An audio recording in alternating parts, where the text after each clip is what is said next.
जब हम practice set लगाएंगे तो कम नंबर है तो डीमोटिवेट। अरे डीमोटिवेट होने की क्या जरूरत है, इससे हमें ये पता चलता है हमारा लेवल इतना है, इसको और बढ़ाना है।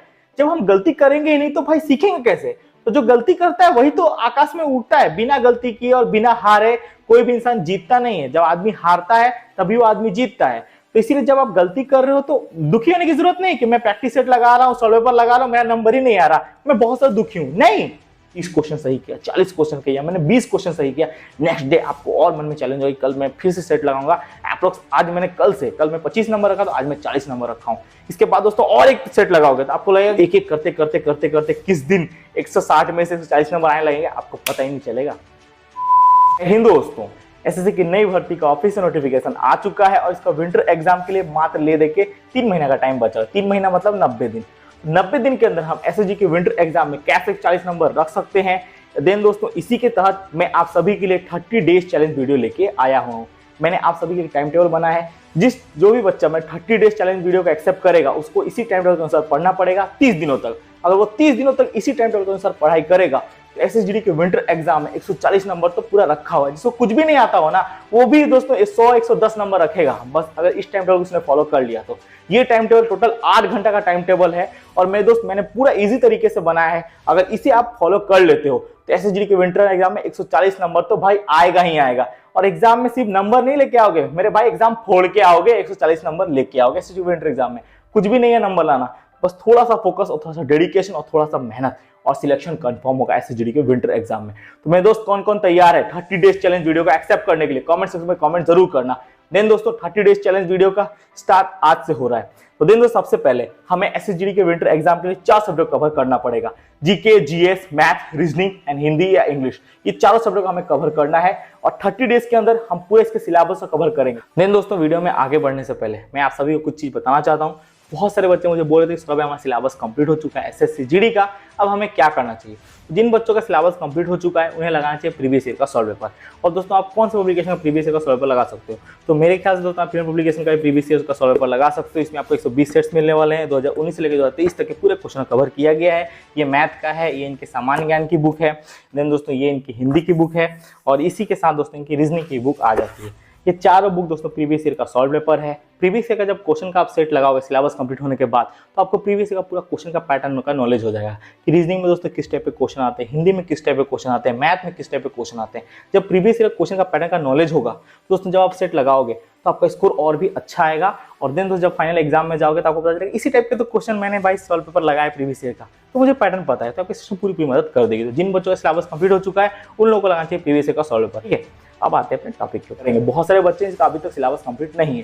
सिलेबस के मैंने पर्सनली वीडियो बनाया हुआ है, मैथ के मोस्ट इंपोर्टेंट चैप्टर, रीजनिंग के most important chapter, GK GS के मोस्ट इंपोर्टेंट चैप्टर, देन दोस्तों रीजनिंग के मोस्ट इंपोर्टेंट चैप्टर। तो जितने भी मैंने चैप्टर की वीडियो बनाए सबसे पहले उस वीडियो को जाकर देखना और मोस्ट इंपोर्टेंट चैप्टर को एक पेपर पेन में लिख लेना है, पूरा सादा पेपर में लिख लेना है। उसके बाद दोस्तों हमें डिसाइड करना है कि हमें पढ़ना क्या है। एक्चुअली हमें मैथ पढ़ना है, रीजनिंग पढ़ना है, जीके पढ़ना है, जीएस पढ़ना है, जो भी हमें पढ़ना है पूरा हमें डिसाइड कर लेना है कि आज के दिन मंडे के दिन मैं नंबर सिस्टम पढ़ूंगा। जीके जीएस में मैं दोस्तों क्या पढ़ूंगा, तो आकृति पढ़ूंगा, कहां से नृत्य होता है वो पढ़ूंगा। रीजनिंग में मुझे क्या पढ़ना है, सिंप्लीफिकेशन पढ़ना है, कोडिंग डिकोडिंग पढ़ना है। तो मैं जो भी सब्जेक्ट पढ़ूंगा उसमें मैं पहले से डिसाइड करके रखूंगा कि मुझे ये चैप्टर आज पढ़ना है। और देन दोस्तों जब मैं सुबह का शुरुआत करूंगा आपसे सबसे पहले दोस्तों आपको उठना कितना बजे पता है, 5 बजे। 5 बजे उठ के फ्रेश हो जाना है और 6 बजे से पढ़ने बैठना है। 6 बजे से आपको क्या पढ़ना है, तो आपको जीके जीएस पढ़ना है। मैंने जीके जीएस के मोस्ट इंपोर्टेंट चैप्टर बताए हुए हैं, उस चैप्टर को पढ़ना है, ज्यादा नहीं दोस्तों। 6 बजे से लेकर 8 बजे तक उस चैप्टर को पूरा पढ़ना है। और ऐसा नहीं कि थोड़ा मोड़ा पढ़ लिया फिर हो गया, नहीं, एक डेडिकेशन के साथ पढ़ना है। कि दोस्तों अगर आप नेशनल पार्क के बारे में पढ़ रहे हो तो पूरा नेशनल पार्क का सारा आपको क्वेश्चन याद रहना चाहिए। अगर दोस्तों आप पर्वत श्रृंखला के बारे में पढ़ रहे हो तो पूरा पर्वत आपको याद रहना चाहिए। अगर आप नदी के बारे में पढ़ रहे हो तो आपका पूरा नदी याद रहना चाहिए कि कौन नदी कहाँ पे है, किसको बड़ी नदी कहते हैं, किसको छोटी नदी कहते हैं, ठीक है ना। यूपी के सामने से जो नदी जाती है उसको क्या कहते हैं। तो इस टाइप का पूरा क्वेश्चन आपको याद रहना चाहिए। ये दोस्तों हो गया आपके जनरल नॉलेज। उसके बाद दोस्तों आपको क्या करना है, उसके बाद आपको रेस्ट करना है।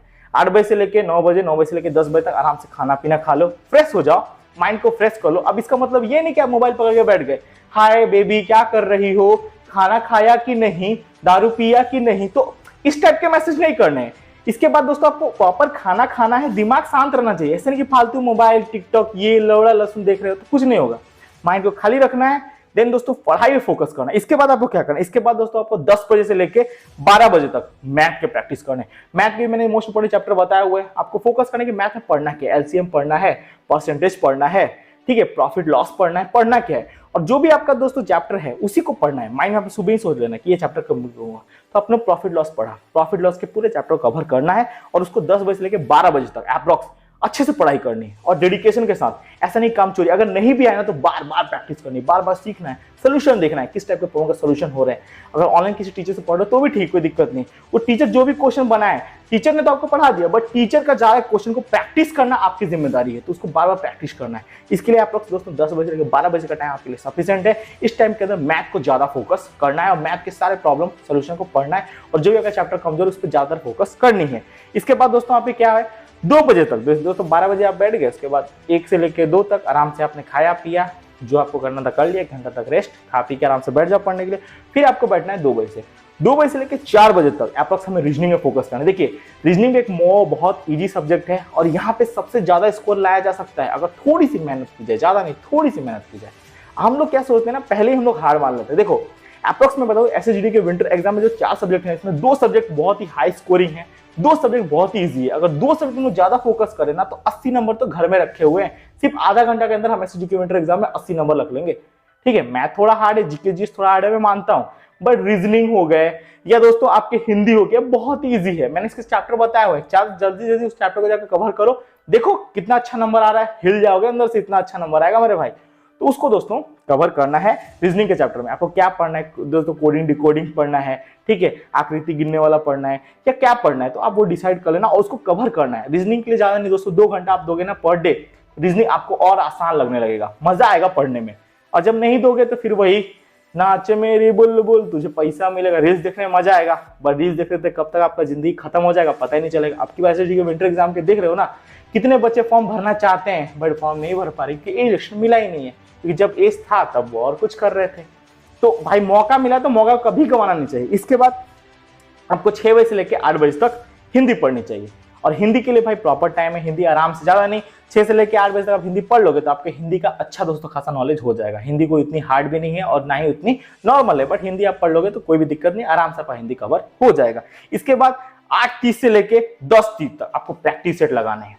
अब दोस्तों प्रैक्टिस सेट आप कहीं से भी लगा सकते हो, ऑनलाइन कोई टीचर से लगा सकते हो या कोई आपने सब्सक्रिप्शन लिया वहां से लगा सकते हो, कोई दिक्कत नहीं, कोई आपके पास बुक है तो उससे लगा सकते हो, बट दोस्तों आपको प्रैक्टिस करना है। जितना भी आपने दिन भर में पढ़ा है उसका एक प्रैक्टिस सेट आपको लगाना है, चारों सब्जेक्ट का 2 घंटा का प्रैक्टिस सेट रहेगा। प्रैक्टिस सेट कब से कब तक रहेगा, 8:30 से लेकर 10:30 तक। इसमें प्रैक्टिस सेट लगाना है, अब प्रॉपर कोई प्रैक्टिस सेट हो, कोई पब्लिकेशन का हो, इससे कोई फर्क नहीं पड़ता, प्रैक्टिस सेट आपको लगाना है, ऑनलाइन हो चाहे ऑफलाइन हो, प्रैक्टिस हर दिन एक प्रैक्टिस सेट लगाना है। 90 दिन के अंदर हम 90 तो प्रैक्टिस सेट खत्म करेंगे मेरे भाई, हर दिन एक प्रैक्टिस सेट आपको लगाना है, ये पर डे का रूटीन है, आपको ऐसे करना है। फिर 2 दिन, एक दोस्तों आपके हो गए संडे और एक हो गया दोस्तों आपके सैटरडे, ये 2 दिन थोड़ा चेंजेस रहेगा। ये दोस्तों आपका जो मैंने रूटीन बताया उसमें थोड़ा मोड़ा चेंजेस रहेगा। अब जैसे उसमें से क्या चेंजेस रहेगा, सैटरडे और संडे, इसमें एक चीज का चेंजेस रहने वाला है, ये हमारे 2 दिन स्पेशल दिन है और इस दोनों दिन को बाहर करना है। अब दोस्तों जैसे कि आप दोस्तों सप्ताह में हो गया, मंगलवार हो गया, बुधवार हो गया, गुरुवार हो गया, शुक्रवार हो गया, आपने 5 दिन तक टोटली दोस्तों ये पूरे टाइम टेबल को फॉलो किया। एक्चुअली टाइम टेबल फॉलो करने के बाद आपने दोस्तों हर रोज आप एक दोस्तों प्रैक्टिस सेट लगा रहे हो या सॉल्व पेपर कुछ भी लगा रहे हो ना, हर एक दिन दोस्तों, कब तो 8:30 से लेकर 10:30 तक हर रोज आप एक तो सॉल्व पेपर लगा रहे हो। तो सॉल्व पेपर में आपको डाउट तो होंगे ना, मैथ का डाउट होगा, रीजनिंग का डाउट होगा, जी का डाउट होगा, चीज का डाउट होगा। तो जितना भी आपने गलती किया है, सबसे पहले तो जितने भी आपने गलती को, सारे गलती के एक पेपर में लिख लेना है। ठीक है, 5 दिन के अंदर आपने जितना भी गलती है सबको एक पेपर में लिख लेना है, और सारा गलती को लिखने के बाद सैटरडे को वो जितना भी आपने गलती किया उसका तो सोल्यूशन को देखना है कि एक्चुअली वो गाइड हो गया या बुक हो गया या ऑनलाइन आपने जहां से भी मारा है उसका एक्चुअली सोल्यूशन है कैसा, उस सोल्यूशन को देखना है। और सोल्यूशन को देखने के बाद समझना है कि इस टाइप के क्वेश्चन, अच्छा नंबर सिस्टम में कोई क्वेश्चन आया उसका जो सोल्यूशन ऐसे दिया, तो सोल्यूशन को थोड़ा सा समझना है, अपने माइंड में उसको बार बार रिपीट करना है, अच्छा इस टाइप का सोल्यूशन हुआ था। और सोल्यूशन को देखने के बाद पूरा सैटरडे, पूरा वो दिन रिसर्च पे जाना चाहिए कि हमारा मैथ में कौन सा सब्जेक्ट गलती हो गया, रीजनिंग में कौन सा सब्जेक्ट गलती हो गया, हिंदी में कौन सा सब्जेक्ट गलती हो गया। ये पूरा रिसर्च के दिन में एक दिन पूरा रिसर्च के लिए जाना चाहिए। शनिवार पूरा आपको रिसर्च करना है, जो भी आपने गलती है उसको समझना है, ये गलती का प्रॉब्लम का सोल्यूशन ऐसे हो रहा था, समझना है, प्रॉपर आपको टाइम मिलेगा एक दिन। और संडे के दिन फिर से आपको दिन भर अप्रॉक्स नहीं भी तो 3 दोस्तों सेट पेपर लगाने हैं, चाहे वो प्रैक्टिस सेट हो, चाहे वो सॉल्व पेपर हो, चाहे ऑनलाइन कहीं से आप सेट लगा रहे हो, कहीं से भी, कोई भी कहीं से भी लगा सकते हो, उसके लिए कोई भी रोक टोक नहीं, कहीं से भी सेट लगाओ। और संडे के दिन अप्रोक्स 3 सेट लगाने हैं। और ऐसा मेरे दोस्त 1 महीने तक करना है, हर रोज संडे के दिन भी लगाना है। अब इससे क्या होगा, सबसे पहले 5 दिन तक दोस्तों आप हर रोज अप्रोक्स दोस्तों सुबह से लेकर शाम तक पूरा चारों सब्जेक्ट को पढ़ रहे हो, 2-2 घंटा 2-2 घंटा चारों सब्जेक्ट पढ़ने के बजाय आपको सारे सब्जेक्ट का नॉलेज हो जाएगा कि दोस्तों मैथ के क्वेश्चन कैसे सॉल्व होते हैं, रीजनिंग क्वेश्चन कैसे सॉल्व होता है, जीके क्वेश्चन कैसे होता है, प्रॉपर एक नॉलेज हो गया। इसके बाद हर रोज आप एक प्रैक्टिस सेट लगा रहे हो या सॉल्व पेपर लगा रहे हो, तो जब दिन भर में आपने जितना पढ़ा उसका नीचे में आप सेट लगा रहे हो, तो सेट लगाने से आपको पता चलेगा कि मेरा लेवल क्या है, मेरा इतना नंबर गलती है। देखिए लेवल से आदमी डिमोटिवेट नहीं होता। बहुत लोग बोलते हैं कि जब हम प्रैक्टिस सेट लगाएंगे तो कम नंबर है तो डिमोटिवेट। अरे डिमोटिवेट होने की क्या जरूरत है, इससे हमें ये पता चलता है हमारा लेवल इतना है, इसको और बढ़ाना है। जब हम गलती करेंगे ही नहीं तो भाई सीखेंगे कैसे। तो जो गलती करता है वही तो आकाश में उड़ता है। बिना गलती किए और बिना हारे कोई भी इंसान जीतता नहीं है। जब आदमी हारता है तभी वो आदमी जीतता है। तो इसीलिए जब आप गलती कर रहे हो तो दुखी होने की जरूरत नहीं कि मैं प्रैक्टिस सेट लगा रहा हूँ, सॉल्व पेपर लगा रहा हूँ, मेरा नंबर ही नहीं आ रहा, मैं बहुत सारा दुखी हूं। नहीं, ये बिल्कुल गलत बात है। जब आपका कम नंबर आएगा ना तो आपको दुखी नहीं होना है। एटलीस्ट आपको समझना है कि मैंने क्या गलती की थी जिसकी वजह से मुझे कम नंबर आ रहा है। एक्चुअली ये गलती को मुझे सुधारना है और नेक्स्ट टाइम जब मैं सॉल्व पेपर मारूंगा, जिस सब्जेक्ट में मेरा गलती हो रहा है उस सब्जेक्ट पर ज्यादा फोकस करनी है। और नेक्स्ट टाइम जब सॉल्व पेपर मारोगे तो उस गलती को करेक्शन करके, अगर वो गलती को आप करेक्ट कर पा रहे हो, नेक्स्ट सॉल्व पेपर में वो गलती नहीं हो रही है, तो आप कुछ सीख रहे हो। और इससे दोस्तों क्या फर्क होगा, जब एसएसजी का विंटर एग्जाम दोगे तो आपको दोस्तों 100% इसमें फर्क दिखेगा।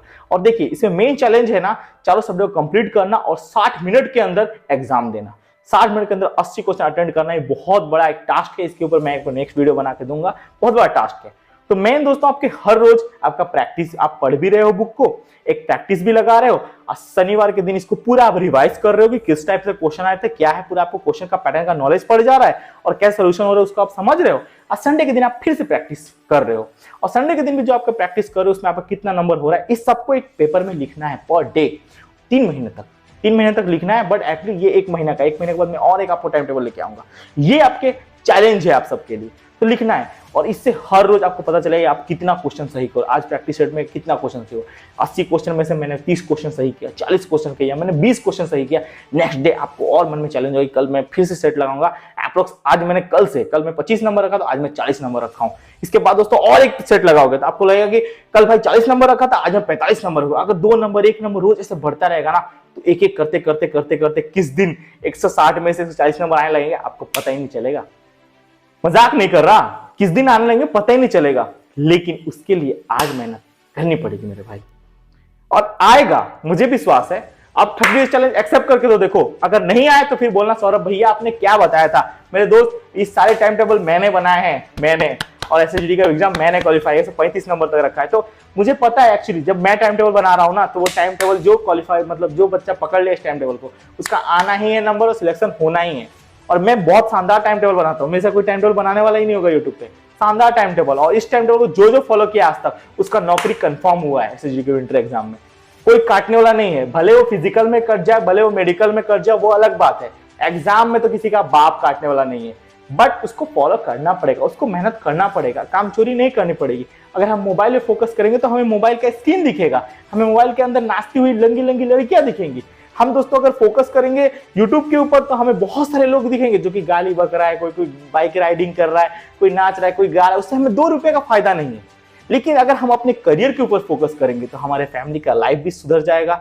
हमें जो दोस्तों बेरोजगार लोग वो कमेंट मारते हैं तो वो भी दोस्तों बंद हो जाएगा।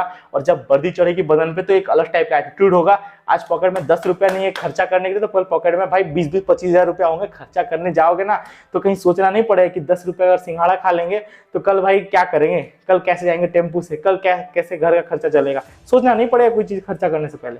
ये जो मिडिल क्लास का जिंदगी है ना, बहुत ही खतरनाक है। जिसने जिया है उससे पूछो, वो बताए 10-10 रुपए के लिए ना लाख बार सोचने पड़ते हैं। तुम्हारे माँ बाप कभी साड़ी खरीदने जाएंगे ना, तुम्हारी माँ सोचती रहती कि वो साड़ी मुझे चाहिए, बट वो एटलीस्ट गरीबी के चलते वो साड़ी ले नहीं पाती। वो जो दुख होता है फैमिली का। और ये घर का बड़ा बेटा, चाहे बेटे लोग समझते हैं कि हमारे पेरेंट्स बहुत ज्यादा तकलीफ में है, उसको दोस्तों ऐसे अपने लाइफ में इतना पैसा कमाना है कि जिस दिन आपके माँ बाप जिस चीज पे हाथ रख दे, उस चीज को खरीदने से पहले साला सोचना नहीं पड़े लाइफ में। और इसीलिए तो सरकारी नौकरी करनी और सिलेक्शन लेना है एसएसजी के विंटर एग्जाम में। नहीं तो भाई पढ़ाई कुछ काम की नहीं, धड़ी रह गई इसी पढ़ाई बहन चोद। अगर माँ बाप का सपना नहीं पूरा हो पाया तो, और अगर माँ बाप का सपना पूरा हो गया तो ये पढ़ाई सक्सेसफुल हो गई मेरे भाई, और तेरा सिलेक्शन होगा। आपके भाई को आपके ऊपर विश्वास है। 30 डे चैलेंज एक्सेप्ट करो, देखते हैं सिलेक्शन होगा नहीं तो जाए कैसे। 30 दिन के बाद एक और टाइम टेबल लेके आऊंगा। जिस बच्चे ने ये टाइम टेबल को भाई पूरा क्वालिफाई मतलब पूरा कवर कर लिया, उसका सिलेक्शन कंफर्म है। मैंने 2 टाइम टेबल बनाए थे, जिन बच्चों ने उस टाइम टेबल को भी फॉलो किया होगा ना, आज उनका लेवल पहले के मुकाबले 1000 गुना बढ़ चुका होगा। और जब वो लोग किसी एग्जाम में उतरेंगे ना, तो एग्जाम को भाई फाड़ देंगे। और मैं ये टाइम टेबल फिर से बनाने का यही रीजन था कि आपकी बात थोड़ा सा अलग टाइप से करना था, और मैंने स्ट्रेटेजी वाइज सोचा कि इस टाइप से टाइम टेबल बनाए जा सकते हैं और ये आपके लिए बहुत डिफरेंट रहेगा। इसमें दोस्तों आपको प्रैक्टिस करने का, सोल्यूशन ढूंढने का और रिसर्च करने का मौका मिलेगा। क्योंकि जब आप रिसर्च करते हो किसी चीज के ऊपर, तो भैया आपका जो मतलब फल होता है कष्ट का और आपको जो बेनिफिट होता है वो बहुत ज्यादा मिलता है। इसलिए रिसर्च करना सीख, मैंने रिसर्च करके बनाया हुआ है। अगर ये आपको अच्छा लगा हो वीडियो, चैनल पे नया तो चैनल को सब्सक्राइब जरूर कर देना, वीडियो को लाइक कर देना। और कितने बच्चों को मैं 30 डेज चैलेंज एक्सेप्टेड है और वो लोग इसी हिसाब से पढ़ाई करेंगे, मुझे कमेंट सेक्शन में जरूर कमेंट करना। जय हिंद, जय भारत, वंदे मातरम। आपकी बार सिलेक्शन लेना है।